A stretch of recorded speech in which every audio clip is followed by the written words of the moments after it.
Hi friends, welcome to Telugu cricket chat. RCB అయితే వరుసగా తమ 5వ అవే విక్టరీ అయితే సాధించింది ఈ సీజన్లో. ఆర్సీబీ టీం హోమ్లో వాళ్ళ మ్యాచ్లు ఓడిపోతున్నప్పటికీ కూడా అవే కండిషన్స్లో మాత్రం ఆధారపడుతుందని చెప్పాలి. మొత్తం 5 అవే మ్యాచ్లు అయితే గెలిచి చాలా స్ట్రాంగ్ పొజిషన్లో ఉంది. మొత్తం 8 మ్యాచ్ల్లో 5 విక్టరీస్తో టేబుల్లో థర్డ్ ప్లేస్కి అయితే ఆర్సీబీ అయితే ఎగబాకిందని చెప్పాలి ఈరోజు గెలుపుతో. అసలు ఈరోజు మ్యాచ్లో ఏం జరిగిందో ఒకసారి కంప్లీట్గా మాట్లాడుకుంటే, ముందుగా మన క్రెడిట్ అయితే ఖచ్చితంగా విరాట్ కోహ్లీ, దేవదత్ పడిక్కల్, అలాగే కృణాల్ పాండ్యా, సుయాష్ శర్మ అందరికీ క్రెడిట్ ఇవ్వాలి. ఆర్సీబీ టీం అయితే కంప్లీట్ యూనిట్గా అయితే పర్ఫామ్ చేసిందని చెప్పాలి. బౌలింగ్లో ఆర్సీబీ బౌలర్స్ అందరూ కూడా చాలా బాగా పర్ఫామ్ చేశారు. బ్యాటింగ్లో విరాట్ కోహ్లీ మరియు దేవదత్ పడిక్కల్ అయితే అద్భుతంగా పర్ఫామ్ చేశారు.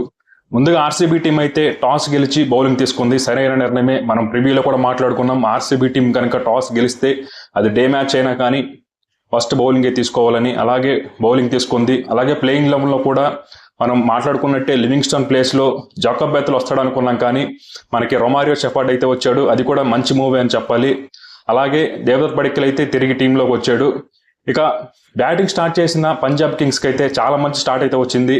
ప్రియాంశార్య మరియు ప్రభ్సిమ్రన్ సింగ్ ఇద్దరు కూడా చాలా అగ్రెసివ్గా అయితే స్టార్ట్ చేశారు. ఫస్ట్ 4 ఓవర్స్లోనే ఆల్మోస్ట్ 40 రన్స్ అయితే స్కోర్ చేసి 10 రన్స్ పర్ ఓవర్ చొప్పున అయితే స్కోర్ చేశారు. కానీ వీళ్ళ స్పీడ్కి బ్రేకులు వేసింది మాత్రం కృణాల్ పాండ్యా అని చెప్పాలి. నిజంగా ఒక అద్భుతమైన డెలివరీతో ఫస్ట్ ప్రియాంశార్యని అయితే అవుట్ చేశాడు.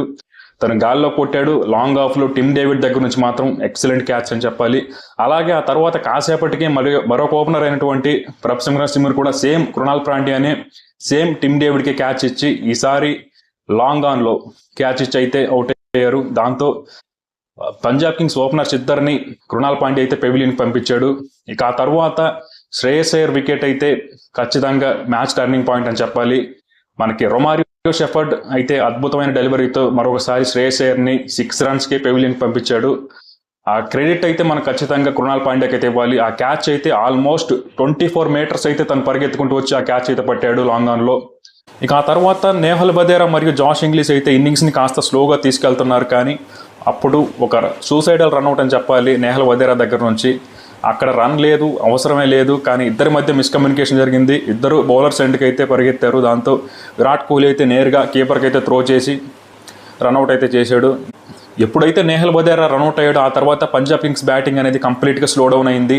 మనకి జాష్ ఇంగ్లీష్ అయితే అడపదడప బౌండరీస్ కొడుతూ కాస్త మంచి ఇన్నింగ్స్ ఆడినప్పటికీ కూడా అవతల ఎండ్లో శశాంక్ సింగ్ అయితే కంప్లీట్గా రన్నే బాల్ ఎక్కడ స్కోర్ చేశాడు. ఇక్కడ మన క్రెడిట్ అయితే ఖచ్చితంగా ఆర్సీబీ బౌలర్స్కి అయితే ఇవ్వాలి.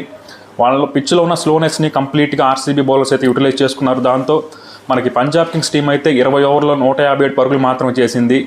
ఆర్సీబీ బౌలర్స్లో అయితే అందరూ చాలా బాగా బౌలింగ్ చేశారు. సుయాష్ శర్మ 2 ఇంపార్టెంట్ వికెట్స్ అయితే తీశాడు.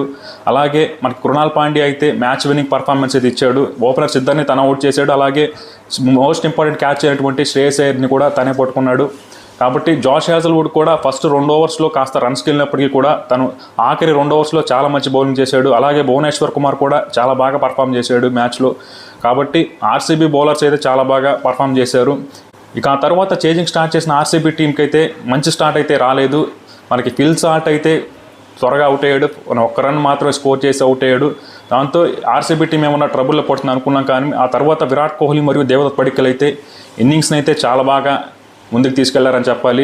ముఖ్యంగా విరాట్ కోహ్లీ అయితే ఒక ఎండ్లో లూజ్ బాల్ దొరికినప్పుడల్లా బౌండరీ కొడుతూ ఇన్నింగ్స్ని యాంకర్ చేశాడు. అదర్ ఎండ్లో దేవదత్ పడిక్కల్ అయితే కాస్త అగ్రెసివ్గా అటాక్ చేస్తూ చాలా మంచి ఇన్నింగ్స్ అయితే ఆడాడు.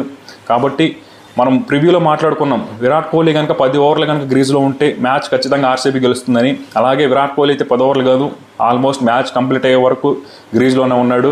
At the same time Padikkal ఒక అద్భుతమైన ఇన్నింగ్స్ అయితే ఆడాడు. కేవలం 35 బాల్స్లోనే 67 అయితే స్కోర్ చేశాడు. ఆల్మోస్ట్ 174 స్ట్రైక్ రేట్ అయితే పడిక్కల్ అయితే ఆడాడు ఈ మ్యాచ్లో. కాబట్టి పంజాబ్ కింగ్స్ బౌలర్స్కి అయితే ఏమాత్రం కూడా ఛాన్స్ ఇవ్వలేదు.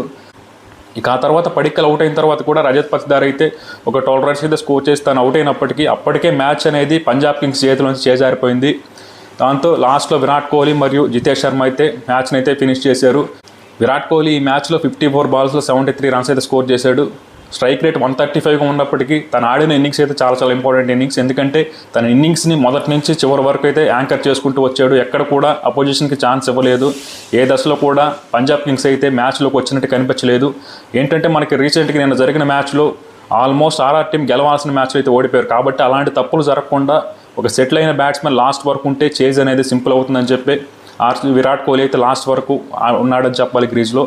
కాబట్టి ఆర్సీబీ టీం అయితే ఒక 7 బంతులు మిగిలి ఉండగానే టార్గెట్ని అయితే సింపుల్గా ఫినిష్ చేసింది. మనం క్రెడిట్ అయితే ఆర్సీబీ బ్యాట్స్మెన్స్కి ఇవ్వాలి. అలాగే ఆర్సీబీ బౌలర్స్ అందరూ చాలా బాగా పర్ఫామ్ చేశారు. ఫీల్డింగ్లో కూడా ఎక్కడ ఎలాంటి తప్పులు అయితే చేయలేదు.